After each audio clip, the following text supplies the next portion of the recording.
Hey, what's up? I'm Eric, and welcome to the My Endurance Life Trail and Ultra Running Mastermind, where I bring you today's top athletes, coaches, nutritionists, physical therapists, and ultra running legends so you can learn from them and apply it to your ultra running journey.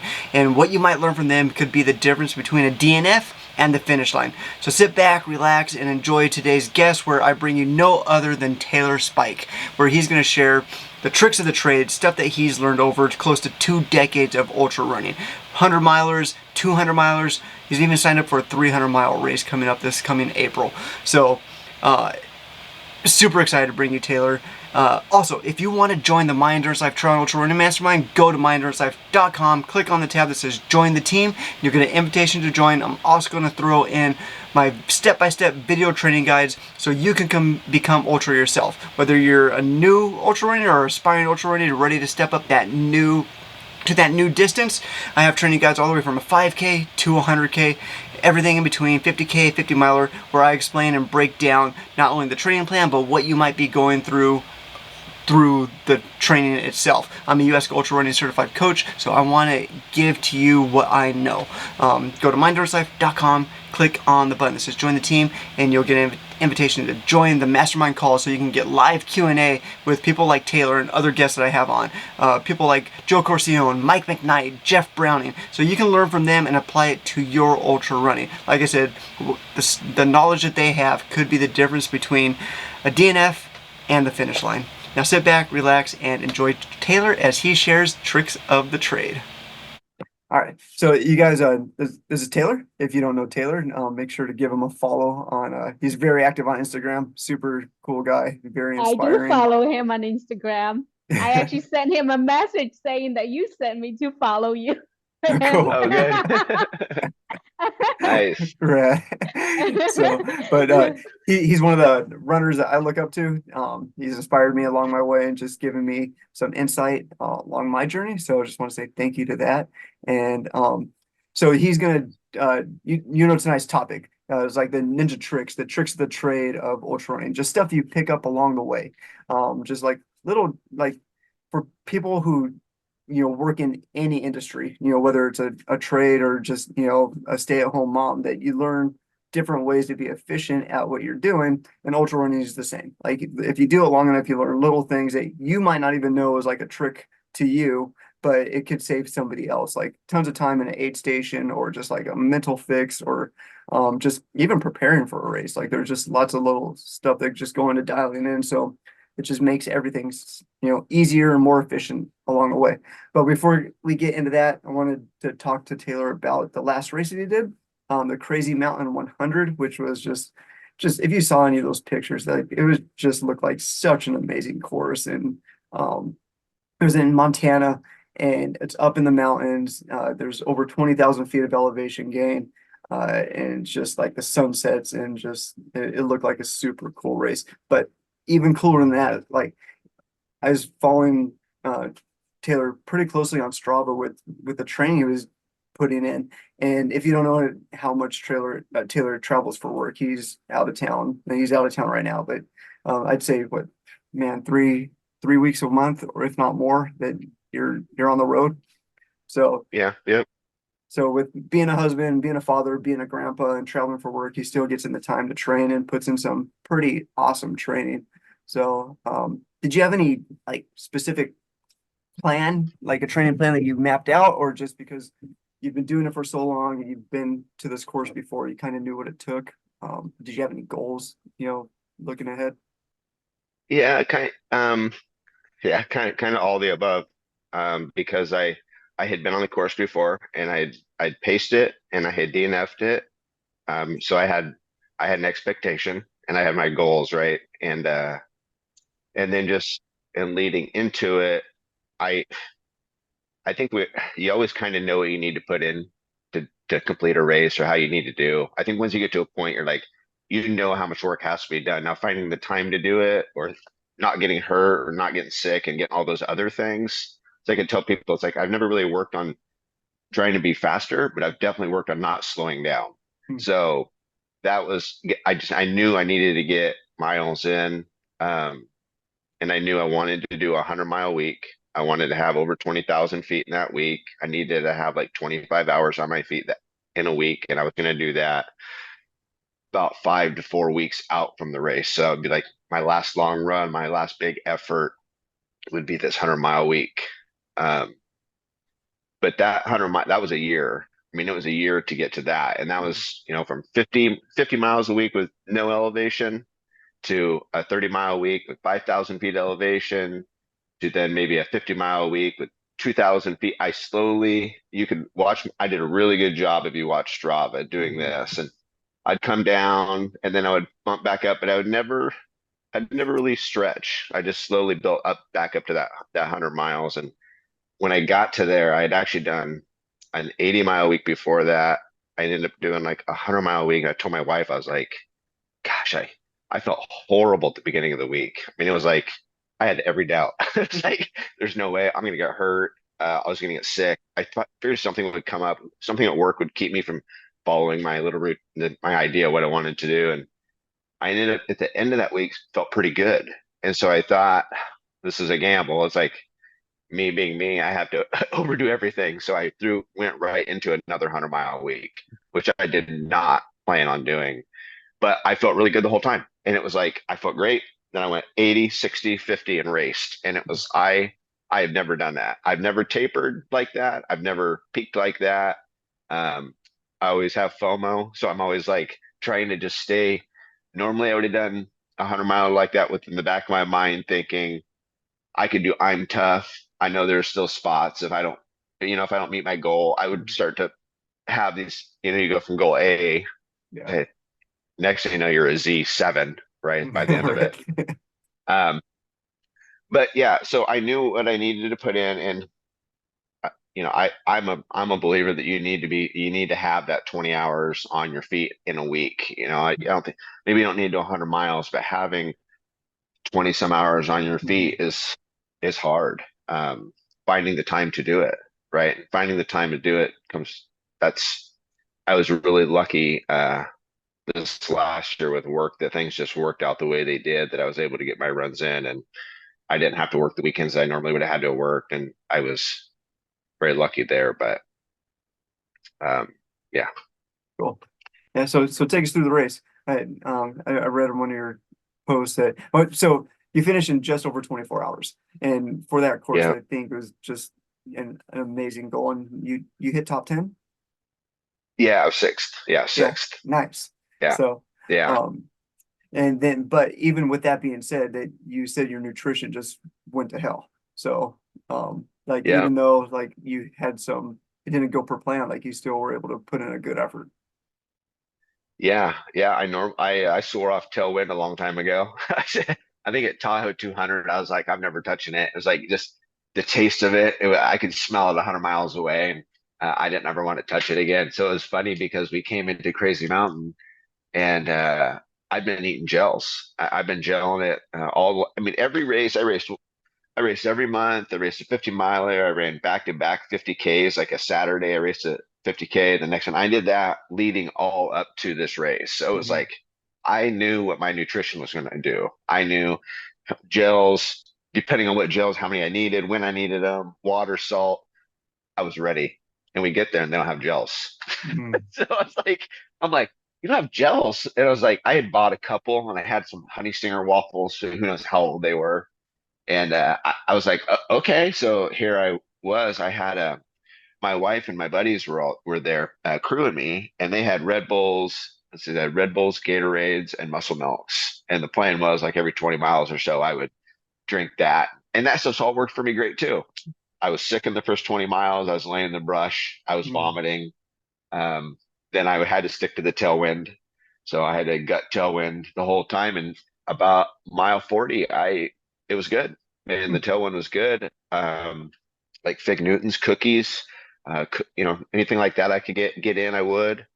Um, but yeah, I just stuck to the tailwind. I do a bottle of tailwind and a bottle of water, and then just not ever overdo it on the tailwind because I feel like if I get too much of it, I'll swell up, or I get bloated. You get that. Mhm. I don't know if you get ultra bloat. Sometimes just like when Michael McKnight finished Yeah. Cocodona, he has a Yeah. great picture of that. that is for real. Mhm. That happens. And tailwind and me, that's where that happens. So, but I never had that. And I was like, after that 20, it was really, I felt really, really good. I ate very little. I was down to like maybe a couple hundred calories an hour max, and I was doing probably 400 leading into that. Um, yeah, by the end, I think in the last hour or so, I was doing very little. I think I did 100 calories in the last 7 miles. Yeah, because I Wow, only had the one. What tailwind? What is a tailwind? like 200. Yeah, Yeah, mhm. yeah, that's all I had in the last stretch. So yeah, I ate early on, but maybe that's why I got sick too, because I was putting in too many calories early. Yeah. Um, that could have been a thing, but that race starts at like 7,000 feet and goes up to 10,000 a couple times or a Mhm. few, and it spends most of its time around eight. I live at 300 feet. So that for me, that elevation is real. Right.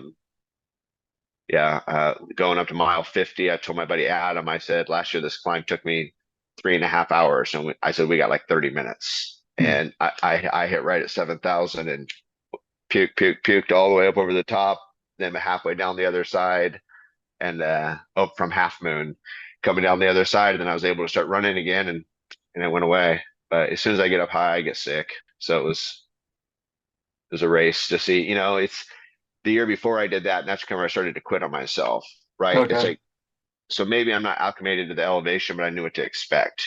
I think Hmm. that's something that happens with running in the heat too. When you first hit the heat, man, it just feels like it sucks the life out of you. But once you've done it and you go do it again, okay, and maybe that's what it was for me because that's where I quit last year. It was that climb up to 50. I was done. I was sick walking but this year that worked out. I gutted the tailwind and felt great and had a heck of a time. It was awesome. Oh, Yeah, it's hard to put a day together like that. yeah. Adjust your phone a little bit. Oh, it slipped. Sorry. Yeah, there you go. So any standout like super low lows or super high highs that happened that just like you retrace back in your because I know if I finish races like I revisit those moments like the super low lows and like how I got out of them and then just like I try to relive those highs again just like just like man that's why I do this just like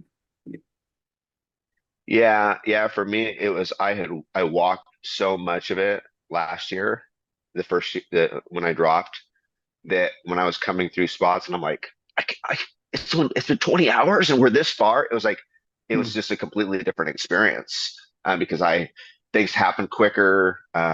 I got to see the sunset in different spots. It wasn't dark through a lot of the sections.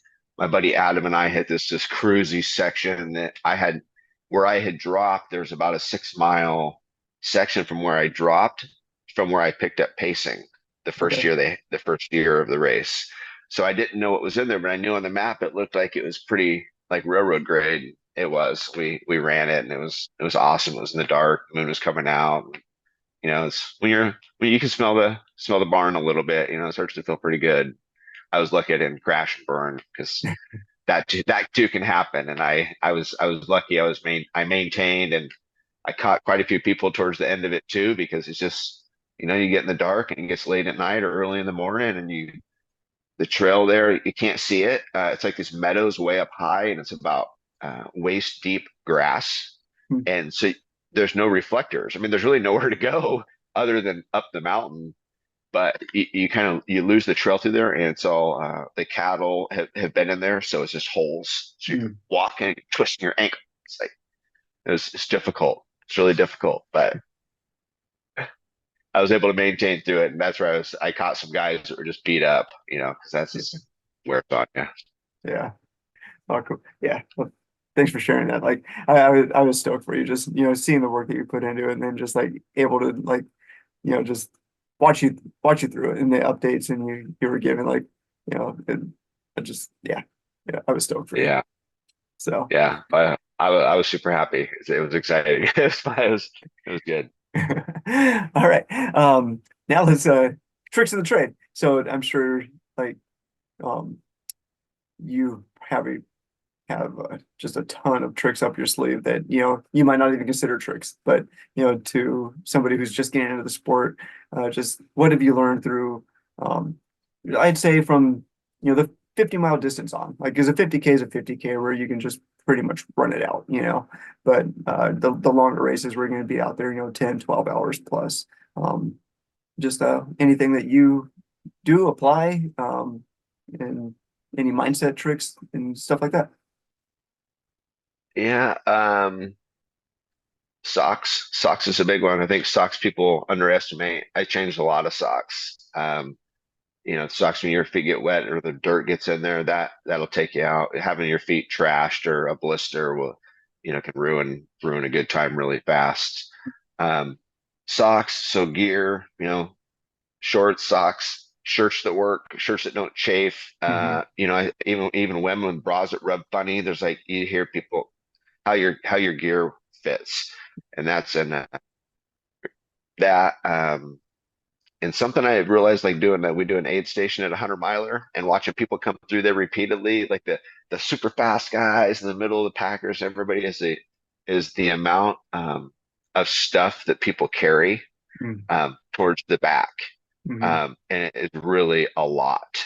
And I really would be conscious of how much gear I had, food, calories I was really carrying, and how much I really needed. And another thing that I do when I get like past 100 miles is I stay away from aid stations. So before I come into the aid station, I know what I want. I come in, I grab what I want, I leave the aid station, sit down, and then do what I need to do. Because sometimes it gets stressful, and for Hmm. some people, that anxiety late in a race can zap you, and you can make a bad decision. You come into an aid station, you're getting hurried, you're kind of foggy. Next, you know, you're walking out of the aid station, you don't even have anything. Right. Oh, I'll just keep going. Right. So Hmm. having a plan when you come into each of those that nobody's gonna detour you from, that you got it worked out. And if you put the training in, it's no different than showing up at your car and grabbing what you need. You just need to Right. be committed to that. Yeah, So yeah. Like I'm glad you brought that up because one of the things I like to do when I go into aid station is I start walking the like 200 feet going into the aid station, just regathering, regrouping in my mind. Like 'cause along the run, like the past 8 miles, you've been thinking like, okay, when I get there, I want this, I want this, I want that. And as soon as you get into an aid station, it's like you get bombarded with whether volunteers or your crew or and they're asking you everything and trying to give you stuff, and you forget. And I've left aid station be like, where's this? Like I meant to get this, or I'm leaving with the same trash I've had for the past 15 miles. So it's yeah, like I'll start taking out my trash and start going through, okay, I had this many gels, I need to replace them. I need this, I need that. And so when I get there, I can tell or people exactly what I want or what I need. So yeah, yeah. And just watching people come into an aid station and doing it myself, you're running and then you stop and you try to kind of collect yourself. If mhm, nobody was around, you'd kind of be like, whoa, but here you are. You don't even realize it's happening. mhm, And I just think those are just energy suckers for people. And yeah, yeah, you just gotta be calm, collected. Things need to be chill and make sure that you're not getting anxious because that takes a lot of energy, at least yeah, for me. yeah, yeah. Yeah. One of the things I like to do too is um like you said, your feet, like you need your feet the whole race. And and if it's a drop bag or if I have a crew or even on my vest, I'll carry a couple like pre-made, pre-cut KT tapes for like different parts of my feet that I know like I've had blisters in the past. Like on my left little pinky toe, like no matter what, if I run over 50 miles, it's gonna get a blister. I don't know why, if I change socks or not, but if I tape it, like I'm usually good. And so I cut little pre-made tapes just for that toe. So I know when I get into an aid station, like I can, if I'm changing shoes or changing socks, I can swap that out too. And then one for my heel and just different parts of my feet that are already made. It saves my crew a lot of time, and saves your feet. So Yep. yeah. Yeah. Sucks. Yeah. That blisters and chafing is for real. Middle of your back where your pack rides. Mhm. That's actually probably the only place I've ever really put Body Glide or Squirrel's Nut Butter is on my back, right where my pack sits. Hmm. Um, I don't put it on my feet. I don't put it anywhere else. I don't put any tape or anything on my feet. I've never had feet issues like that. Like knock Nice. on wood. It's the weirdest thing. Um, but yeah. So Yeah. that's And good it, though. Yeah, you got to have a plan for that type of stuff that's going to come up because yeah. especially just like something that this is a really funny one that I've like I'm spreading the word now. I feel like is how fast your underwear wear out. Mhm. Um, underwear, like I've determined that my underwear are probably only really good for maybe 100, 200 miles, and the seams just get a little worn. And next thing you know, they're chafing, Hmm. and that's not good. Yeah, Chafing on a long run, oof, yeah, no good, no right. good. Well, so on that note, I found these underwears. They're made by T8. They make women's and men's, and the seams are inside out. So they're Oh my they're yeah they're gosh. sewed inside out. So it's like you get all the flush up against your skin, and the seams are on the outside, and it's like amazing, amazing. That's a, that sounds pretty amazing. Yeah, I'll send it to you Oh, after this. yeah, I do. I'm pretty excited right now, actually. That's So yeah, it's I T hate it. T8. I'm convinced when it comes to this long run and stuff, everything after 10 is far, and you got to be comfortable and you got to eat. It's like I just I see bouncing packs and people with all this food, and it's like there's just a lot of stuff going on. You gotta, you know, Yeah. Yeah, pack it down a little bit. yeah, and remember to eat because it's like in these long runs, you get talking with people and it's like, you could be talking with somebody for 30 minutes and be like, oh man, like when's the last time I put something in my mouth or take a drink or. So Sure, it's like I know some people set alarms, I don't, but it's like that's one of the things I just, I'm always keeping track of my watch and like, every 20, 30 minutes I try to put something in my mouth just to, yeah. whether I'm hungry or not. So The classic one is, and I think it's a light bulb moment for a lot of people when you talk about it, is you're about a mile out from the aid station. You're running with a group. You come into the aid station, trying to decide what you're going to eat. You ran a mile coming into it. You didn't eat anything. mhm. You looked at the aid station. Maybe you grabbed something. Maybe you didn't.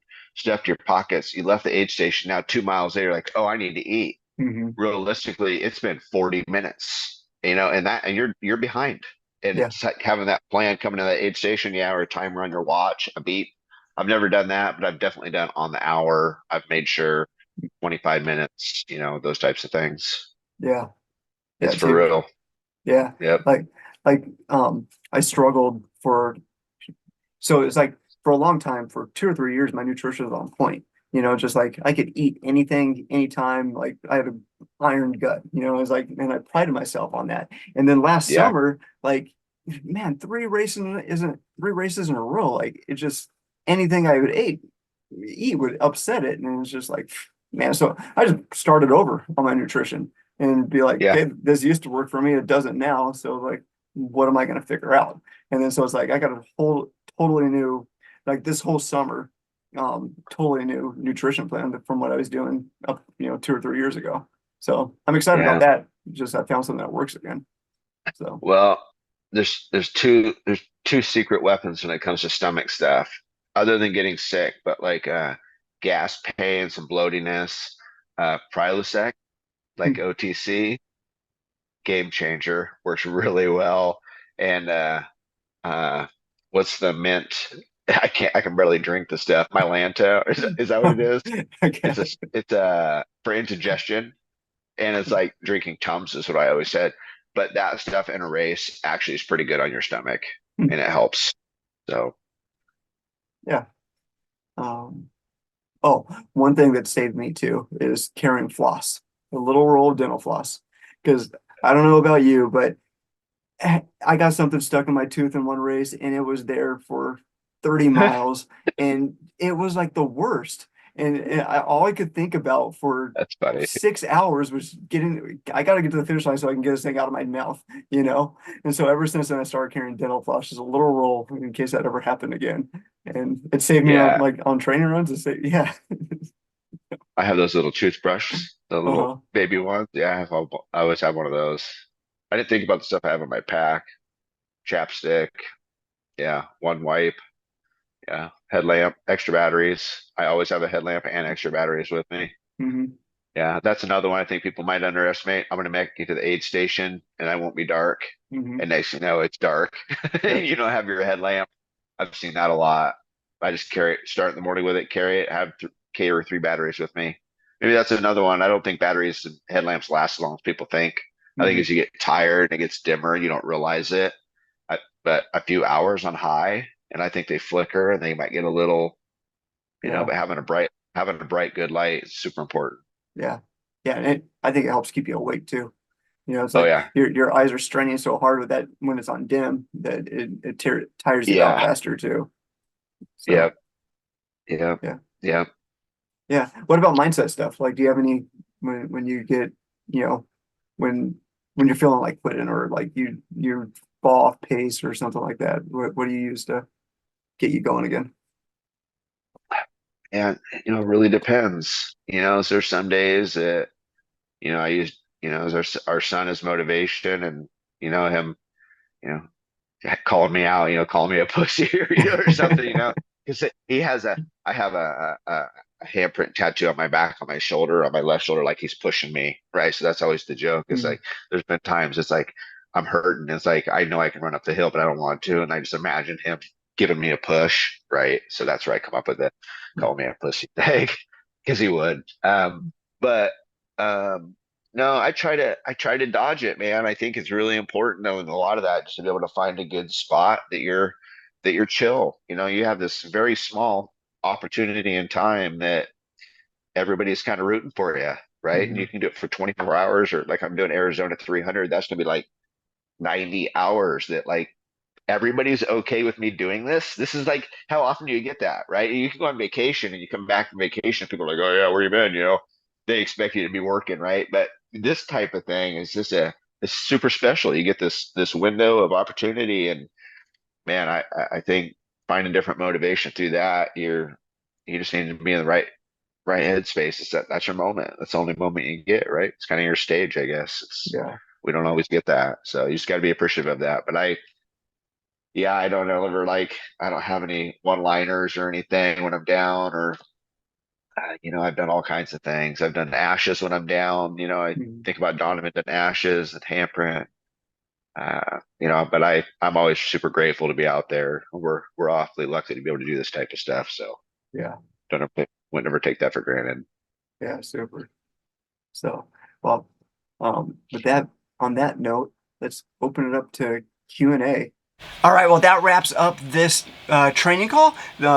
Our members are going to get live Q&A right now with Taylor. So if you want to get live Q&A with people like Taylor, or the other guests that I bring on, people like Jeff Browning, Mike McKnight, also like nutritionists and physical therapists, if you have those nagging knee injuries, or you can't figure out your diet, join the Mind Endurance Life team.